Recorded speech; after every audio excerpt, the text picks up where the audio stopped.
예수님의 겸손과 온유, 우리가 예수님이 겸손한 분이시고 참 온유한 분이다 이렇게 배웠습니다. 그렇게 알고 있습니다.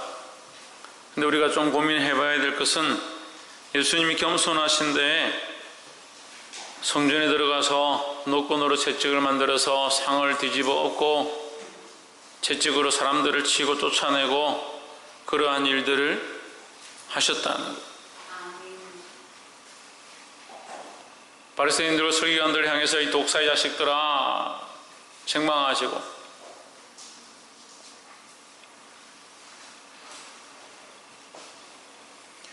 우리가 생각하는 겸손과 온유의 모습에서는 예수님의 실제적인 삶의 모습은 우리가 생각하는 것과 다르다.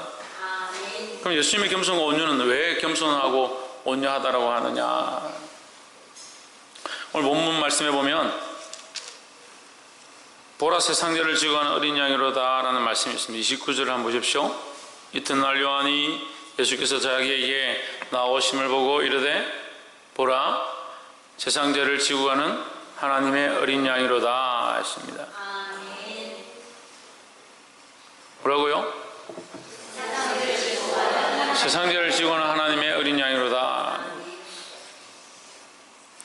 예수님의 겸손은, 예수님의 온유는 바른 말을 하지 않고 하나님의 말씀을 전하지 않는 것, 책망하지 않고 근면하지 않고 바르게 세우지 않는 것이 겸손이 아니다. 세상죄를 지고 가시기 위해서 이 땅에 오신 것 자체가 겸손이다는 거예요. 그럼 우리는 무엇을 배워야 되느냐? 예수님의 겸손과 온유함을 배워야 된다는 겁니다. 그런데 오늘 본문은요, 이 세례 요한에 대한 얘기로 가득합니다. 그래서 제가 좀 고민했습니다. 세례 요한의 얘기로 가득한데 예수 그리스도의 겸손과 온유를 가르쳐야 한다. 그럼 어떻게 이걸 가르쳐야 할까? 세례 요한의 온유와 겸손이, 세례 요한의 온유와 겸손과 온유가 예수 그리스도의 겸손과 온유의 모습을 닮아 있다는 거죠. 아멘. 여기 앞에 주세요. 여기 엄마한테 주세요.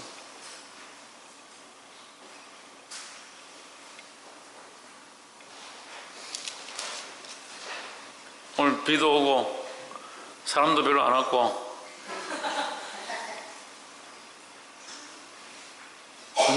분위기도 씩씩하고 목사님도 얼굴이 둥둥 부어가지고 사랑합니다.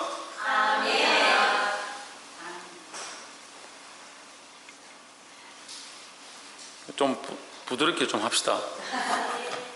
저만 부드럽게 하면 되는데.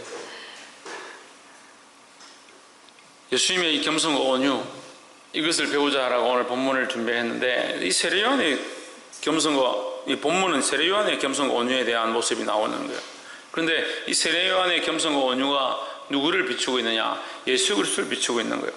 그럼 예수 그리스도는 누구를 비추고 있느냐? 하나님을 비추는 거죠. 그럼 우리는 누구의 자리에 서야 됩니까? 우리는 예수님의 자리에 서야겠습니까? 하나님 자리에 서야겠습니까? 세례 요한의 자리에 서야 되죠. 세례 요한의 자리에 서서 누구를 비추냐? 예수 그리스도를 비춰야 되는 거예요. 평생 자기만 위해 살고 자기 인생을 위해 살고 자기를 사랑하고 자기를 사랑하는 것이 눈 뜨고 눈 감을 때까지, 태어나서부터 죽을 때까지, 아침에 눈 뜨고 밤에 눈 감을 때까지 자기를 사랑하고 자기를 위해서 무엇을 먹고 무엇을 입고 무엇을 행할까라고 생각하는 평생 그런 습관과 삶을 살아서 겸손과 온유를 배워도 잘못 배운다. 겸손이 뭐라고 배우냐? 사람들 앞에 숙이는 것이고 자기를 조아리는 것이다. 나보다 남을 낮게 여기는 것이다. 나보다 남을 낮게 여기는데 예수님이 왜 상을 뒤집어 엎냐? 나보다 남을 낮게 여기는데 왜 독사의 자식이라고 소리 지르냐고. 세례 요한도 똑같이 합니다. 이 독사의 자식들아, 누가 너희들어 이 임박한 진노를 피하라 하더냐.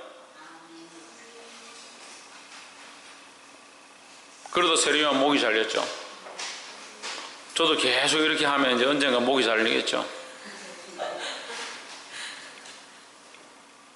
근데 아직 모르는 것 같아요. 제가 아직 부족해가지고 목 잘리기에는, 순교 자리에 들어가기에는. 전에도 얘기했는데 총 들고 와서 죽을래 살래 이렇게 하면 나는 예수님 안에 살란다 이라고 통 맞아 죽을 것 같아. 그건 탁 한 번만에 탁 죽으니까 그건 쉬울 것 같아. 근데 조용히 손가락 하나 자르고 손목 하나 자르고 이렇게 하면 제가 그걸 참을 수 있을까? 그런 생각을 하고 있어요. 그걸 그렇게 순교하겠나? 20절에 요한이 드러내어 말하고 숨기지 아니하니 드러내어 하는 말이 나는 그리스도가 아니라 한데, 세례 요한의 겸손이 여기에서 보이는 거예요. 나는 그리스도가 아니다. 세례 요한이 자기를 드러내서 뭐라고 하냐? 나는 그리스도가 아니다. 그럼 그리스도는 누구냐? 오실자다. 오실자다. 그 오실자는 누구냐? 예수님이 그리스도다라는 거예요. 그리고 첫 번째, 오직 예수만 드러내고 하나님만 높여야 한다는 거예요. 그게 참 겸손입니다. 물이 어디서 어디로 흐릅니까? 위에서 아래로, 높은 데서 낮은 데로 흐릅니다. 물이 낮은 데서 위로 올라갈 수가 없어요. 이건 당연한 원리죠. 그렇게 쉬운 원리가 어디 있습니까? 물이 높은 데서 낮은 데로 흐르죠. 그럼 은혜는 어디서 어디로 흐르겠습니까? 은혜도 위에서 낮은 데로 흘러내린다는 거예요. 성령의 역사도 높은 데서 낮은 데로 흐르는 겁니다. 성령은 어디서 있느냐? 하나님께 있습니다. 하나님의 영이 우리 안에 들어오는 것이죠. 은혜는 어디에 있느냐? 하나님께로부터 있습니다. 하나님의 은혜가 우리 안에 흘러오는 거죠. 왜 은혜가 흘러오지 않느냐? 왜 은혜가 없느냐? 왜 성령의 역사가 없느냐? 우리가 높아져 있으니까 들어올 자리가 없는 거요. 은혜가 왜 없느냐? 그렇게 말할 필요가 없어요. 우리가 낮아지면, 우리가 내려가면 그 은혜가 우리 안에 흘러오게 돼 있는 거예요. 어제도 제가 어제 기도회 할 때 많이 좀 책망을 했습니다. 하나님을 인정한다 하는데 자기 먹고 싶을 때 먹고, 자기 공부하고 싶을 때 공부하고, 자기 놀고 싶을 때 놀고, 자기가 가고 싶은 직장에 가고, 자기가 만나고 싶은 사람 만나고, 자기가 사귀고 싶은 사람 사귀고, 그게 하나님을 높이는 방법이라고 생각도 안 하겠고, 안 하겠죠. 그렇게 생각할 수가 없으니까. 결국 누구를 위해서? 자기를 위해서 사니까. 24시간 중에 하나님을 위해서 사는 시간이 몇 분이에요? 그러면서 예배하러 오면 은혜를 주십시오. 은혜를 주든 말든 그게 흘러가요. 받을 수가 있어요. 낮아지지 않았는데, 내려가지 않았는데 어떻게 은혜를 흘러가요? 그래서 방법을 쓰는 게 맨날 엎드리고 하나님 아이고 내가 죄송합니다, 내가 잘못했습니다, 그렇게 하면 은혜가 흘러갈 것 같아요? 이 주제가 똑바로 돼야 돼요. 주제가 나는 그리스도가 아니다. 나는 나의 주인이 아니고 나는 나의 하나님이 아니다. 나의 하나님 누구시냐? 나의 아버지 여호와 하나님이 나의 하나님이시고 예수 그리스도가 나의 주님이시다. 그분이 나의 주인이고 나의 주체시고 나의 주제시고 나를 통치하시는 분이다. 그게 똑바로 되어야 내가 자동으로 내려가죠. 내가 나의 주인인데, 김영모, 내가 나의 주인인데 어디서 어디로 은혜가 흘러가겠습니까? 내가 나의 주인이고 하나님은 뭐 필요할 때 한 번씩 찾는데 이렇게 해놓고 하나님 은혜를 주십시오, 필요할 때 은혜를 주십시오. 아니 초등학생들도 알아들을 얘기를 왜 성도들이 못 알아듣냐고. 자기를 비우고 종의 형체를 가지신 예수님의 모습을 못 만난다면서요. 그럼 자기를 비워야죠. 자기 생각을 비워야죠. 자기 욕심을 비워야죠. 자기 가치관을 비워야죠. 자기가 평생 살아왔던 그 길들을 버리고 이제 홍해를 건넜어요. 주님이 원하신 길을 가기 시작하는 거예요. 그 길이 힘들고 어렵고 사막과 광야의 길이라 하더라도 하나님이 우리의 생명을 주관하시고 우리를 살리실 것이다. 그 약속을 믿고 따라가는 거예요. 그럼 믿으려면 믿고 믿지 말라면 안 믿든지, 믿는 것도 안 믿는 것도 아니고 교회만 출석해가지고 누가 세례 요한을 믿으라 합니까? 누가 부족한 목사를 믿으라 합니까? 예수 그리스도를 똑바로 믿으려면 나는 그리스도가 아니다. 오직 하나님만 높이고 예수 그리스도만 주님 삼으시기를 주의 이름으로 축복합니다. 두 번째는 십자가를 지고 예수 그리스도를 따르라 하는 거예요. 뭘 지고? 십자가를 지고. 29절 다시 봅시다. 이튿날 요한이 예수께서 자기에게 나오심을 보고 이르되 보라 세상 죄를 지고 가는 하나님의 어린 양이로다 했습니다. 예수님이 무엇을 지고 가느냐? 세상 죄를 지고 간다. 어린 양은 어린 양인데, 하나님의 어린 양인데, 하나님의 어린 양, 이까지는 듣기가 좋아요. 근데 뭐가 있냐? 세상 죄를 졌다. 우리에게 뭘 요청하시냐? 우리도 또한 지고 가길 원하신다. 뭘 지고 갑니까? 십자가를 지고 따라오라 했죠. 십자가를 지고 주님을 따라가는 거예요. 우리도 예수 그리스도의 모양을 본받아서 세상 죄를 지고 나의 죄를 지고 십자가를 지고 주님을 따라가야 되는 거예요. 아이고 목사님, 십자가하고 세상 죄하고 무슨 상관이 있습니까? 십자가는요, 죄를 지은 죄인이 죽어야 되는 형틀이죠. 뭐 십자가가 무슨 목걸이도 아니고 멋있는 장식도 아니고 십자가를 자랑하는 것도 아니고 그런 게 아니에요. 십자가는 죄를 지은 자가 못 박혀 죽어야 되는 사형의 형틀이에요. 우리가 십자가를 졌다는 말은 우리도 죽을 자이고 우리도 이 죄로 말미암아 죽어야 될 사람임. 내가 이 형틀에 못 박혀 죽어야 될 죄인이기 때문에 내가 이 형틀을 지고 갑니다. 골고다 언덕길을 오르시는 예수님이 십자가를 지고 가죠. 왜 지고 갑니까? 왜 지고 갑니까? 십자가에서 죽으려고 가는 거예요. 그 십자가에서 못 박혀 죽으려고 자기 십자가를 자기가 지고 가는 거예요. 배우기를 도대체 뭘 배웠는지 모르겠어요. 십자가를 지고 왜 골고다 언덕길을 올라가냐고요.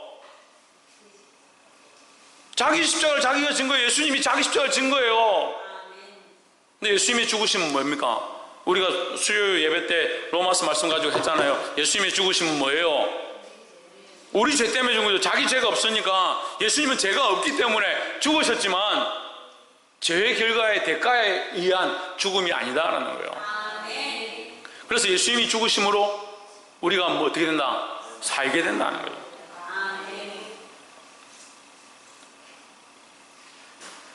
죄에 있는 자가 죽어야 되는데 죄 없는 자가 죽었으니까 뭐가 남았습니까? 대가 지불할 한 조건이 남은 거예요. 그 예수 그리스도를 믿는 자마다 이 대가 지불의 은혜를 입는 겁니다.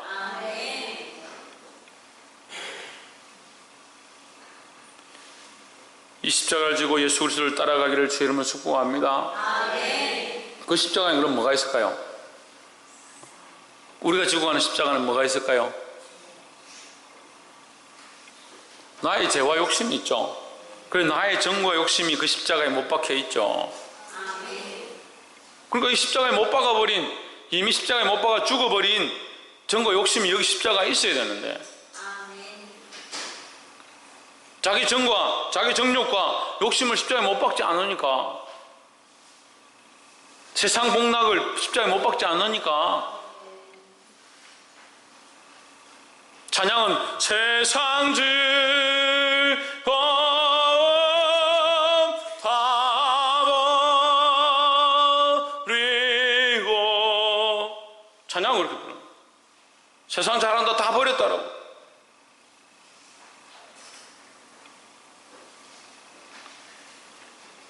9월 10월 되니까 8월 달도 바빴는데 9월 10월 되니까 또 더 바빠요.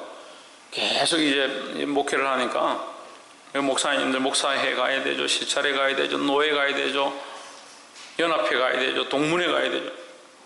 또 안 오면 전화를 막 수십 통째요. 저 그런 걸 별로 안 좋아하거든요. 이렇게 뭐 모임에 부르고 이런 거. 제 설교 듣는 목사님들 있는데 이제 소문 날라 가서 모여가지고 얘기하는 게, 얘기를 이렇게 하다가 우리 아들 속을 썩여가지고 매를 들었다라고 얘기를 하니까 그 매를 들면 어떻게 하냐고. 고3 되면 교회 좀 안 오고 지금 공부하고 그렇게 해야 되고, 직장 찾으러 가면 직장에 야근하고 이렇게 하면 주일 예배 안 드려도 되고. 김영모 뒤가 서 있어. 그래도 된다라고. 누가 그런 얘기를 하냐? 목사들하고 사모들하고 그런 얘기를 하는 거예요. 제가 깜짝 놀랐습니다. 왜 깜짝 놀란 줄 알아요?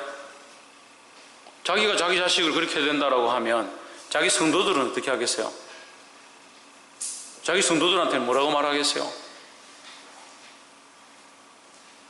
아이고, 너 고3이니까 교회 안 와도 된다. 그리고 가까운 어느 교회 그런 얘기를 이제 들었어요. 설마 목사님 그렇게 했겠나? 고3이 교회 예배 드리러 오니까 너는 고3이 돼가지고 어디 예배 드리러 오냐고. 시험 준비를 해라고. 네가 시험 준비하고 공부 열심히 하는 것이 하나님께 영광이 된다. 그렇게 가르쳤다 하더라고.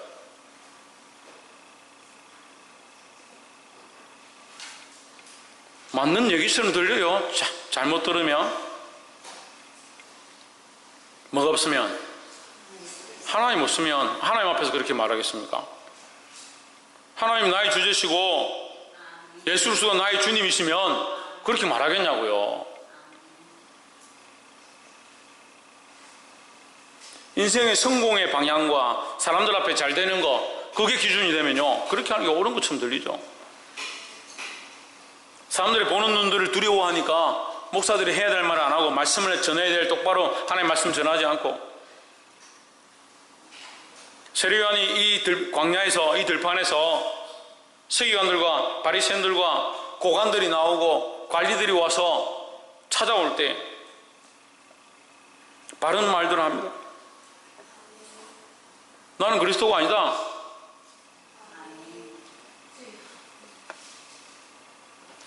누구를 보라? 세상죄를 지고 하는 하나님의 어린 양, 그 그리스도를 보라고 했습니다. 우리는요, 우리를 드러내는 게 아니라, 우리를 자랑하는 게 아니라 예수 그리스도를 자랑할 수 있어야 되는 거예요. 무엇을 지고? 십자가를 지고, 세상죄를 지고. 우리가 이 세상죄를 지고 이 십자가를 지고 가야 되는 거예요. 예수님이 세상죄를 지고 십자가를 지고 갔던 것처럼 우리가 이 은혜를 입었다면, 이 구원의 은혜를 입었다면 우리 가족들에게, 내 주위에 있는 사람들에게, 내가 만나는 사람들에게 그 영혼들을 위해서 기도하고 그 생명들을 살리기 위하여 중보하고, 하나님 내가 저들을 위하여 기도하겠습니다. 저들을 붙잡겠습니다. 저들에게 복음을 전하겠습니다. 저들의 죄를 감당하겠습니다. 불쌍히 여겨주시고 돌려주시옵소서. 세상에 빼앗긴 거, 세상과 타협한 거, 그들이 돌아오게 해달라고 기도해야 될 거 아닙니까? 그게 모세의 기도고 그게 사도 바울의 기도예요. 민족과 자기 족속들을 위한 눈물의 기도. 차라리 나를 그 생명책에서 지우실지라도 저들을 살려주시옵소서. 그런 마음이 있어야 되는데,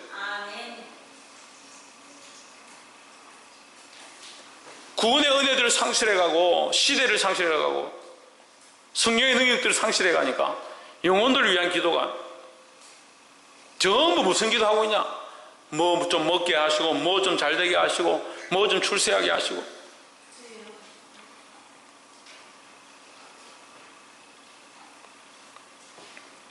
죄송한 얘기인데요, 한국 교회가 맨날 축복하면 머리가 될지언정 꼬리가 되지 않게 하시고, 들어가나 나오나 복받게 하시고, 그런 기도만 실컷 해놓고 나라가 이렇게 잘 됐어요. 나라는 잘 됐는데 지금 뭐합니까? 다 죽이고 폭행하고 좌야 우야 나눠져 가지고 싸우고.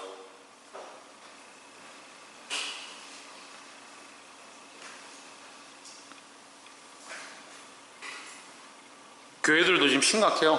다 문을 닫는 교회들이 많이 일어나고, 이번 시철에도 가니까 많은 교회들이 문을 닫았어요.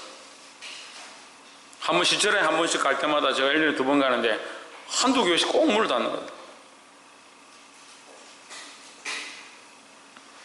십자가를 지고 주님을 따라가기를 주의 이름으로 축복합니다. 옆에서 한번 보시죠. 십자가를 지고 주님을 따라갑시다. 그래서 제가 그 목사님들하고 사모님들에게 이렇게 얘기하라고 했어요.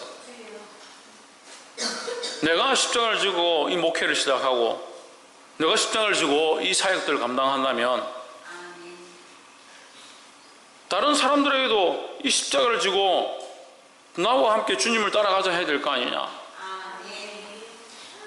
그렇게 말해야 될 거 아니냐 얘기했어요. 왜 못하는 줄 압니까? 왜 못하는 줄 알아요?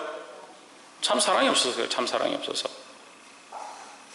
사람들 눈치를 보니까 참 사랑에 대해서 말 못하는 거죠. 사랑은 뭐가 따른다 했습니까? 잘 안 해요. 그래. 사랑은 희생이 따르는데, 사랑은 희생이 따라야 정상이에요.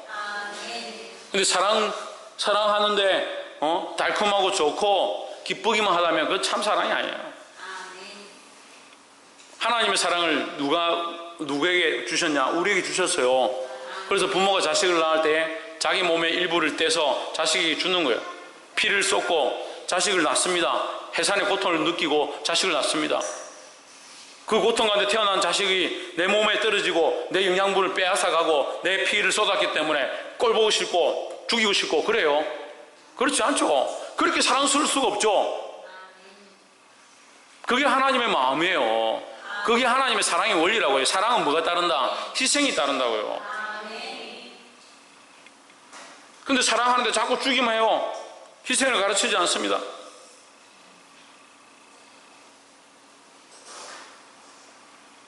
그 십자가를 지는 것은 가르치지 않고 하나님 나라의 구원만 가르치고, 예수를 믿어도 반쪽만 믿는 거예요. 주인이라고 하는데 그 말씀을 따라 순종할 마음이 없어요.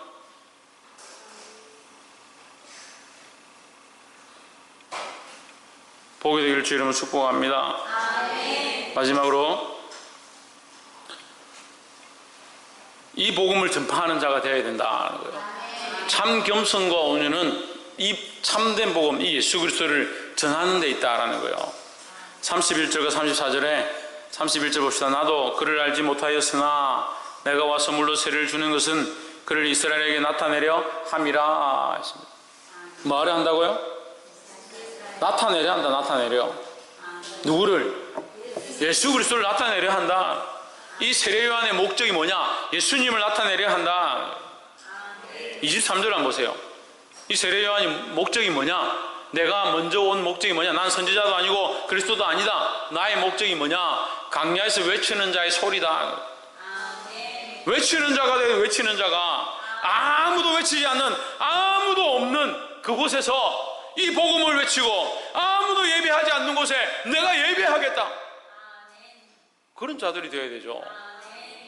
다 예배 안 하면 나도 예배 안 하고, 다 같이 떠들고 비방하고 험담하고 다른 소리 하면 나도 똑같이 비방하고 험담하고 다른 소리 하고.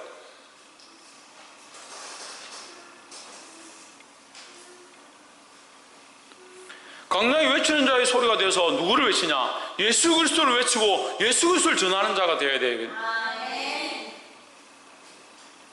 34절에 내가 보고 그가 하나님의 아들이심을 증거하였노라 했습니다. 뭐 했다고요? 증거했다고. 증거. 나타내고 외치고 나타내고 증거했다. 세례요한이 한 가장 이 키포인트를, 세례요한이 뭐 했느냐? 외치고 나타내고 증거했다. 누구를? 예수 그리스도를, 하나님의 아들이심을 증거했다는 거예요. 왜 복음을 전하지 못하냐? 왜 예수 그리스도를 나타내지 못하냐? 나의 주요 나의 하나님으로 인정하지 못하니 그렇죠.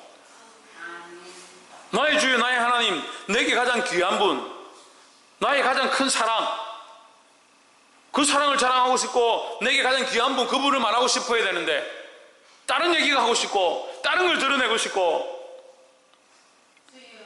복음 전하는 거, 그리스도를 자랑하는 거, 하나님 아들이심을 증거하는 거, 그런 것에는 박새가 다.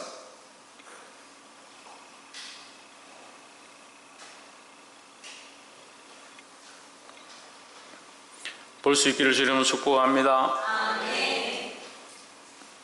목사님, 예수님의 겸손과 온유라 해놓고 이 복음 전하는 거하고 무슨 상관이 있습니까? 자기 주장과 자기가 하고 싶은 얘기와 자기 삶을 드러내고 싶은 거, 그걸 내려놓는 게 겸손이에요. 겸손을 자꾸 자기를 남들 앞에서 자기를 조아리는 것으로 자꾸 착각하지 마세요. 왜 여러분하고 저하고 지금 말씀을 전하는데 자꾸 괴리가 생기냐면 세상의 지식으로 들어서 그래요. 세상의 지식으로. 근데 많은 성경과 많은 교단들과 많은 교리를 가르치는 사람들이 사전적 의미들을 가르치고 자기 지식을 가르쳐요. 성경이 말하는 겸손을 가르쳐야 되죠. 예수님이 걸어가신 참 겸손의 모습을 가르쳐야 되죠.